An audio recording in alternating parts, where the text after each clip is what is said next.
డైరీపై వచ్చిన ఆరోపణలపై చర్చించామని committee chairman Jyothula Nehru తెలిపారు. విశాఖ డైరీ పరిశీలించాక ఇంకా సందేహాలు పెరిగాయన్నారు. విశాఖ డైరీలో లోపాలను సవరిస్తామని చెప్పారు. అభివృద్ధి పథంలో నడిపించడమే కూటమి ప్రభుత్వ ధ్యేయమన్నారు.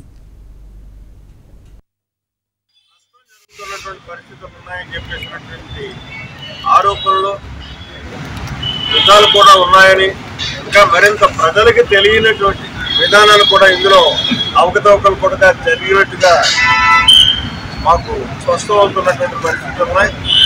వీటన్నిటినీ కూడా క్షుణ్ణంగా 1-2 సార్లు పరిశీలన చేసి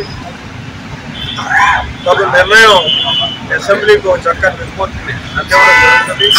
అయితే ఇక్కడ నేను మనవి చేసేది సుమారు 2,50,000 నుంచి 3 లక్షల మంది దాకా డైరెక్ట్ ఆర్ ఇండైరెక్ట్ రైతాంగం ఈ వ్యవస్థను ఏర్పాటు చేస్తుంది. దీనికి ఎవరు ప్రమేయం లేదు. కస్టోడియన్స్ వ్యవస్థకే ఉంటారు, అలాగే కస్టోడియన్స్ ఉన్నారు.